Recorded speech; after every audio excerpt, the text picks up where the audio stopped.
Hey you guys, happy Thursday again. We have another episode with TMI with Maiekayla. This time it's TMI with BABES. I have somebody special in the room today. Can we give it up for Miss Kirsten? Hi, all right, you guys. So you guys, we've been waiting forever to do this show. Not even just a show, just to do something with each other. We're always texting each other like, is it time? Oh my gosh. But we're busy and, booked and busy. It's okay. Booked and busy. I love that. Actually, why I wanted Kirsten to be on this show, it's been forever. You guys, this girl, she is not just a pretty face. This girl, you even surprised me. This woman right here, let me rephrase that. She is a entrepreneur. She's a model with Filipino-American roots, brings a rich cultural perspective. I'm reading her bio. So she also actually lived and studied in the Philippines. Which part? I actually lived in Manila. Oh, wow. Yep, I did. How tall are you? I am 5'9". She is 5'9", you guys. Yeah, She's tall. I have tall, never met a Filipino like that. As the founder of K-Access Vegas, she excels in event planning, specializing in weddings and other memorable occasions. Kirsten's passion lies in empowering women to pursue modeling careers and embrace entrepreneurship, offering them a path to independence and success. That's what it's about. It doesn't get more boss babe than that. So, Kirsten and I, we actually met... I think at a fashion show. At a fashion show, yes, you're correct. And what show was it? Was for Pampinay. Okay. They just had a show recently. I seen that. They did. Wow, it's so crazy because everybody's connected. I feel like in Vegas, the Filipino community, once you're in it, you just keep meeting new people that are like, do this show, come to this event. You're asking for, aren't you doing some vendor show or so you're doing something right now? So it's kind of cool. Once you're in Vegas, if you want that community, the Filipinos here, they got your back. They're supportive, 100%. But Kirsten, I didn't know that she was actually, you do have a background in pageantry. Yep. And during that time, I was involved with pageantry as well. Are you still involved in pageantry? So at this point, I keep saying that I'm retired, but I say that every year, and then someone pulls me out of retirement. So my last title was Miss Las Vegas USA 2022, and then I was first runner-up for Miss Nevada USA, and now I think I'm moving into my retirement slowly, but if you guys don't know, they just took off the age for Miss Universe. So there is no age limit. You just have to be 18 or older. So who knows? You might see me in another 20 years or something. Oh, snap. I don't know. Girl. Okay, girl. I love it. So I wanted to talk about a very important topic, specifically with having backup plans.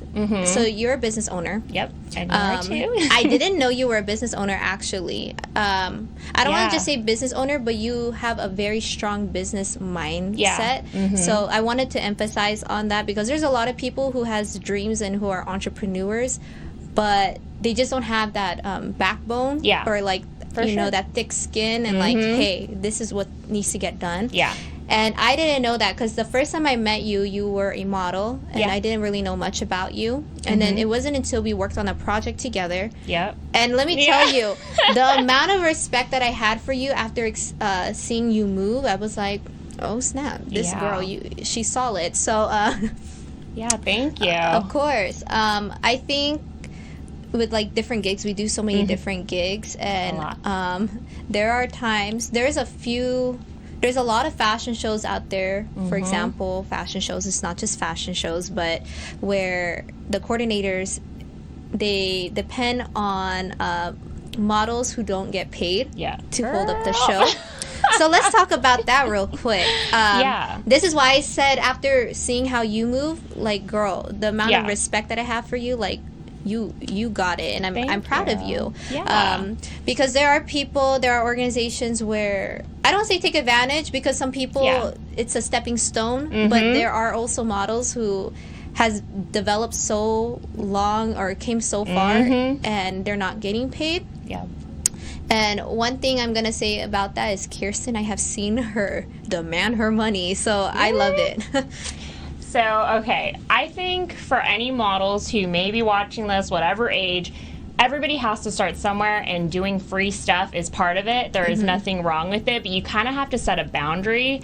100%. And I think as a woman, as a model, as all these things, sometimes it's hard to do that. It's hard to say no. So I did my free share of work, but I want to be passionate about the brand. So the fashion show that her and I did together, maybe it wasn't paid, but it was like important to us, our culture, our roots, the women, the people, and it made sense for us. And the clothes are beautiful, and you know, you don't see that a lot in Vegas. So that's why, like, for something like that, yes. But sometimes there are people that want you to be on set for 10 hours a day and do your own hair and makeup and bring your own clothes, and then they're charging tickets at the door and making money and you're getting nothing. I think that's where, you know, models need to be a little bit mindful, especially if you're younger or newer to the game. You have to be like, okay, well, I can come and do the show, but I'm not going to give you 10 hours of my day for you to make money off of me. That's where I get it. That gives me the ick a little bit.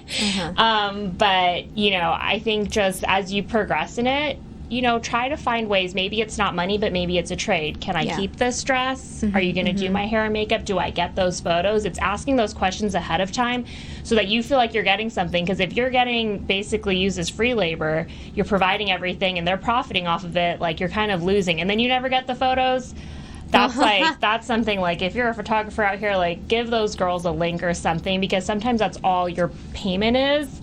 And while it's good, like, Instagram isn't paying everybody. Like, you need something. So I think just communicating and being like, hey, can I keep this dress? Or are you guys going to pay for my hair and makeup? Or do I eat a goodie bag, something? Can I get a candy or something over here? Anything. And I think, you know, a lot of people, they don't even realize it because they're so busy in that moment that they're like, oh my gosh, you're right. Yes, of course you can keep it. So it's just asking those questions and being really brave to just ask. And, like, the worst you're going to get is no, and just move on to the next one, or know that in the future you'll ask those things before you commit. But if you're an aspiring model, once you get to the other side and you do get paid, it feels so good when you get, even if it's $50, like, you feel, it's just like, you just feel like you leveled up a little bit. And, you know, and it gets bigger and better. And then, like, you know, I'll wear like 2 outfits and get a huge check, and I'm like, all I did was walk and you want to pay me? And it doesn't happen right away, but when you get there, like, it's just,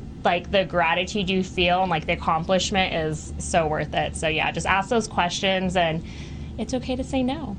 When do you think it's time for a model to expect, hey, I should start getting paid? Hey, I should, you know what I mean? It's hard to say because it happens different for everybody. I would say, like, at least if you're a year in, at least give yourself a year. Do a couple of shows. Like, you can't just do one fashion show and expect to get paid. But I think, like, if you've done a couple, if you've been published in a magazine, I think, you know, you kind of do have to have some kind of resume. You can't just wake up one day and say, oh, I'm a beautiful face, like, pay me $1,000. That's not how it's going to work. But I think once you have, like, I would say at least 5 or 10 legit shows, not your friend just doing it in their backyard, like, actual runway shows where you have proof. Like, once you have that proof of, like, video content or even stuff like this, it makes your credibility just raise. Yes, credibility. Yeah, and you seem legit, whatever that may be. But, like, this, like, you know, get yourself into, like, spaces like this, or doing shows that have some name or business or branding behind it, because when you show that to someone, they're like, okay, she knows what she's talking about. And I think that will help you get those paychecks. Yes, dude, you said that perfectly. I feel like once you get paid the first time, or not even the first time, like, when you start getting paid and stuff, people already knows, like, oh, this girl has a fee towards her. So I feel like the way that you approach it is just because okay, let's say in the beginning for me when I was doing gigs, I wasn't getting paid, so I was trying to Same. yeah, so this is like Yeah. new to everybody, especially if you didn't come from an agency who's giving you stuff and you're starting from scratch. You're your own agent and You manager. are your own agent. That's why I think I said this before, is if you have a business mindset getting into entertainment, I feel like you are more protected. Yes. Because you're gonna speak up for your own money. You're gonna find your own ways to close deals, get the right contracts, and when you go through an agency, sometimes you have to depend on them, and they get the cut. So That's true. there's just stuff like that. But now that you're speaking about that, I remember when I first got into everything, I guess for me, just the exposure already made it feel like, feels oh, real. I didn't. Yeah, it felt good. It felt like, okay, we're getting somewhere. So in my head, I wasn't really thinking about money. But then when you do it for so long and your whole like 8 hours, even beyond that, is being dedicated to it, and then I have family that's like, are you even making money from this? I'm like, I'm gaining in some way. Yes. Exposure doesn't pay my bills. Correct. It's not paying my car payment. I'm sorry. Correct. So, I mean, I feel like at a certain point, I was getting so much exposure that I didn't care to get any more exposure. So, from when businesses were all like, oh, well, if you do this for free, you'll get more exposure. Well, I'm already like occupied with everything I have going on already, so I'm cool. You could keep your exposure. But I mean that in like a humbling way, like, and for the right brand grateful. or the right business, we will take the exposure. But that has to be bringing us more. It has to be someone who either has a huge following or has the market that we want. Then I'll do it for sure. But if it's just somebody who's just starting out or their values don't align with me, like I don't need your exposure. Like you need my exposure. And I think that's something that's kind of backwards too. Is like people may see that one of us may have the audience or following they want, so now they're just trying to use us to get people and then not pay us and steal our audience. Like it's a win for them, and just we're kind of in the same place. Yeah, 100%.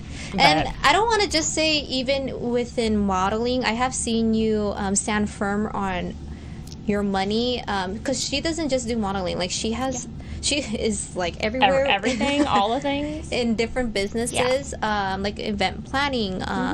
You have your own system, your own structure in place. You guys have a dance studio. Like all of that is, the dance studio rent needs to be due on the back end that customers don't see. Like, so when I say that you were solid with your money, like I was very proud of you, because I don't see a lot of women. I don't see a lot of and beauty it's scary. queens. Like this. So for my personal life, the way I look at it, this could be a tip, and it doesn't need to be this number. I tell myself, my time is worth $50 an hour. Sometimes it's worth more or less. And maybe yours is 20, maybe it's 100. But you have to think about, like, anything you do, like, could you pay someone else that would be cheaper to do it? Or, like, is it worth my time? Like, so everything I do, I'm like, okay, well, I can do this event, but is it worth $100 of my time? Is it worth $500 of my time? Whatever that number might be for you. And so sometimes it's like, I could, clean my own car. I could pay someone $20. It might take me 2 hours to clean my car. So I think about everything like that, whether it's business. So when I'm setting my rate for modeling or my event planning business or whatever, I just kind of think about it like that. I'm like, how much time am I going to invest in this? Like, am I charging that? At least $50 an hour for most things. And then for event planning, I'm like, I'm answering my clients' calls at midnight, 2 a.m., all the time, whenever they want to change the color of their tablecloths from black to pink. Like, that takes time. So when I do my overall rate, it's hard to see, like, a year in advance. But I'm like, okay, I know they're going to change it from tacos to lechon to whatever it might be. And, like, what lumpia do we want? Like, I have to think about how many times I have to pick up my phone. And it's scary to do that, because you're like, oh, like $1,000, it seems like a lot. But you're like, yeah, that's 100 calls over a year. Yeah. So it's like, you just have to learn yourself, and that number will always change. But that's like, when it comes to like money, I'm like, people think to them it's just one phone call, but I had 10 other phone calls from 10 other people. So 100%. yeah, but I wasn't always like that. It took me a while to like grow the strength to like speak up, and sometimes it comes off wrong, but you kind of learn your style. And like how to talk to people, how you talk to a woman might be different than a man. Whatever, you learn as you go, and then you get paid. I think what's what could, like, I don't want to say hurt, but I remember in the beginning when I started, like, not demanding, but pricing my stuff and talking to other business owners. You guys have to understand, okay, all of my clients, they're all business owners, okay? So these people are smart. A lot of them are a lot older than me. So true. I'm coming fresh into the game, and they're all like, who is this girl asking all of this? So, like, sometimes it could be a little bit intimidating. And kind of like, I don't want to ask them. They might think that was a stupid number to give. But I'm going to tell you guys this little story that I had. So I have a marketing business. There is this business that was new. It's a new restaurant. I'm not going to say the name. Anyways, this guy has a good reputation when it comes to business. Like, he has traveled the world opening up businesses. Anyways, so what happened was that I did some of his marketing, and over time, I remember dropping the price because and that was me, and he already seen me get insecure about my prices and the fact that I was dropping it. Anyway, so I dropped it, and it was I dropped it even less than half, you guys, like so anyways, I was like, okay, this is kind of like my first real project, so just go ahead and do it. So he did take advantage of me, not just with the pricing. He did tell me, well, why am I going to pay you for this? I could do it myself. I said, okay, that's true. So well, that's the thing though, I found out later he couldn't do it by himself. Anyways, that was him trying to play play the game with me. Yes, 100%. So with that story, it was basically marketing, and I was doing certain stuff. But the thing is, okay, I have to make this clear. Just because you have a post on social media, that does not guarantee you sales. Like, there's so much way more to it. So, and the thing is like, there are businesses who, like, are crappy, who has poor quality to give, poor services and stuff, but because of the money that they put into marketing, that's why they get so much exposure. That's why there's so many restaurants, so many different businesses that are popping out there, and you guys think it's good and stuff, but no, they just spent money to invest. Okay, if you're good at TikTok, man, you will go so far, honey. But where I'm going with this, I remember this guy telling me he didn't want to invest into certain marketing advertisements and stuff like that, and he was paying me just to manage certain services. So that's not even the actual marketing part. That's just me managing what is there already. So anyways, he's like, well, what am I paying you for? Nobody's coming in. And then I was like, well, you're not even like doing what I'm asking you to do. And then secondly, sorry. You're good. So anyways, with that being said, he did take advantage of me, and then he told me, you know what, I could pay somebody else less and get more. Girl. And then in my head, I was like, well, I knew I was putting in like hours.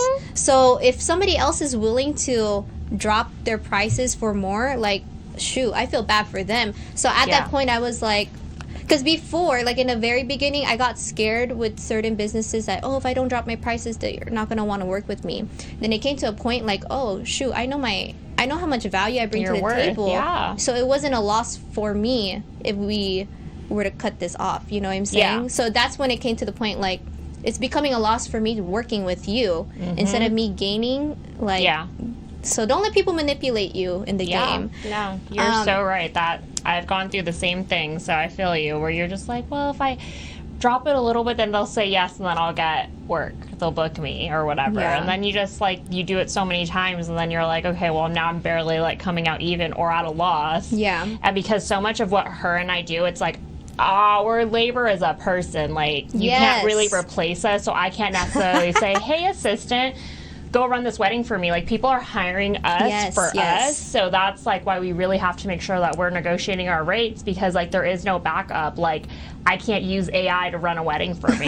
Like, maybe I can use it to, like, type some stuff up, but, like, I physically have to be there. And for some of the stuff you do, you physically need to do it. Others, you can't have a robot, or you can't have someone that you just tell to do it. Like, they're hiring us. So it's kind of like, every time you drop your price, like, that's our salary. Like, you know, that is how we pay our bills, and it's not like a physical, or it's physically us. It's not some digital thing. Like, we're doing the work, and it's like, maybe it's marketing, but you still have to produce something at the end. Yes. And, you know, if we just keep discounting and it's like half off, that's like half of our pay. Like, there's that paid for my gas to come here. Like, you have to think about that too. And it's true. Like, I wish that I had more people that I could delegate work to. Me too. But then again, I can't, because, like you said, they hired us. Yeah. So when I do for a our gig, personality or whatever skills that they saw, and it's like, and I think that's something that we're both going to have to scale our businesses eventually, and we're probably getting to that point. But it's scary to trust people. Oh, 100%. Like, every time I feel like I trust somebody, like, it's not exactly how I want, or it costs me, like, you know, so.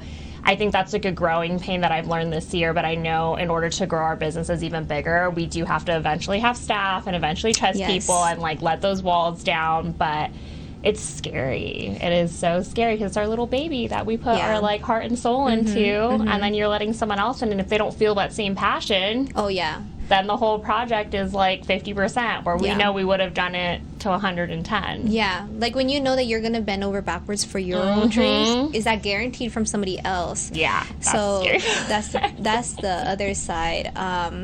Because honestly, if I was like an employee for somebody, I would have told them, well, this isn't within my hours. I'm not getting paid for this. This is not my job description. So I'm like, crap, I have to also expect that, you know? This is totally off the topic that we were we were supposed to talk about. We'll have to come back and do another one. This is really good, though, Kirsten. Yeah. Do you have any last words you want to say? I was like, I do have to skedaddle, because that's how life goes. But I'm gonna line something up, because then you guys are gonna have to, like, get me back on the show. So. This year I had a really tough experience, kind of with what we're talking about, kind of being manipulated. Really long story short, I'm in the middle of actually suing another business. Oh my gosh. Because I didn't get paid in full. And we'll talk about this another time, but what I do want to say about it, if you guys have ever not been paid for something, ever, whether you're a small business, big business, there are so many resources out there, and take their booty to small claims court. And I will come on and talk about this another time, but being young, being a woman, being all these things, another company thought that I could do the work and do an event for them, and they could just pay me half and then block me. Oh my gosh. And it is not okay, and I wish I could talk about it, but I have to run. But my, like, message that I just want to leave for you guys is that go and do the research. YouTube University. The Nevada has honestly so many great resources, but if you've ever been, like, shorted, no matter the amount, I don't care if it's $500, do the right thing and bring them to court and get your money, because, like, I had to, like, grow and learn so much, but I will be in court fighting for what I deserve and what I really did work for in an event. And I never thought in a million years that, you know, at 27 I would have to be going through this, but I think it's honestly because I'm young and someone thought that they could take advantage of me, and they can't. And I think that I told them, I was like, I'm going to take you to court, and I think people just think, oh, she's just trying to scare she's just never going to do it, and I did, and I'm in the middle of it. You go, girl. I'm proud of you. And it's scary, and I, like, dragged my feet on it for the longest time, but you know, I think it kind of falls into, like, what we've been talking about, is that, like, if I was a man, would this happen? If I was older, would this happen? If it wasn't, you know what I mean? If it wasn't just me being, like, new in my business, would this have happened? I don't know. But it is happening, and it's crazy, and I just think, like, you have to fight for... And I was like, I didn't even tell her I was going to be talking about this, but you just have to fight for it. And I just want any woman or man or young entrepreneur to, like, go after it, because if you're owed money, like, that is your money, and get it, especially if you've already done the work. Like, I did the work. I was like, 100%. There's proof. And, you know, someone just thought, oh, she's young, and I'm just not going to pay her, and block me on Instagram and block me on everything and think it's going to disappear. I was like, thank God for the court system, because they've honestly, everyone's been so helpful. Oh, that's good. Like, so helpful, so nice. Like, the courthouse, like, Nevada. I seen you post I kind of posted a little bit about needing, like, a lawyer. Yes. Yeah, I posted a little bit about it, but I've just been really mindful. Like, obviously, I'm not going to say who or whatever happened, but eventually, once that is public knowledge, then it's public knowledge. Then you could talk. But just fight for it, because I think a lot of I think I could have easily just gone to bed and been like, you know what? I lost some money. Yeah, I'm proud of you for really fighting for it, because it would be so easy for anybody to be like, oh, it's okay. And I think a lot of people next do. Time. Yeah. I think a lot of people do when they see like you have to file this paperwork. Like I was going to the courthouse, I was scared. They're putting me through the metal detectors. I was like, it's scary, but it's I'm just proud like, of you. Thank you. At least you overcame that. Yeah. Oh my gosh, I want to get more deep into this. We will. But I have to run, but we will. Yes. I would love to come and talk about the process and everything, but I just wanted to like say something really quickly because I kind of felt like it was on the path. It was not planned. Okay, so that story that I was just telling you guys with my experience, it was the same thing. So I remember giving you a lawyer, and because I was dealing with the same thing, and I didn't know that we were going through the same thing until right now, because I did not get paid. Okay, girl, we'll say that for the other show. I'll teach you. I'll coach you. Oh my gosh, literally. Oh my gosh. Okay, you guys. Yeah. That was a lot of TMI. I'm excited for what comes out the next time. We'll come and talk, and I will update everybody on how the process, and I'll talk a little bit about it. But I love it. I just wanted to bring it up because I felt like it was relevant. And I know whoever's going to watch this, someone has gone through what her and I have gone through and just didn't have the strength to do it. But I'm telling you, it's really not that hard. It's just a lot of paperwork. It's really not that hard, and if you win, the court pays you back, so it's fun. Woo! All right, you guys. Follow Kirsten. How can they find you? I'm on Instagram, so my Instagram is Kirsten Rae, KIRSTENRAEE. My business is K Access Vegas. That's the event planning. But if you look at either of our pages, we're all connected. But thank you for having me. This was so fun. I wish we could talk all day, but I will come back and I will tell you guys the process, because it's something that I do want to talk about. It's just I've had to talk to a lot of lawyers about how to talk about it. But I would love to educate and be a resource. And now knowing that you were kind of going through it, we can talk about our experiences within legal boundaries, allegedly, and all the things. But if I do go public about it, then I will let you know and we'll update you guys. And all right, thank you guys. Until next time. Bye guys. Thank you. Guys.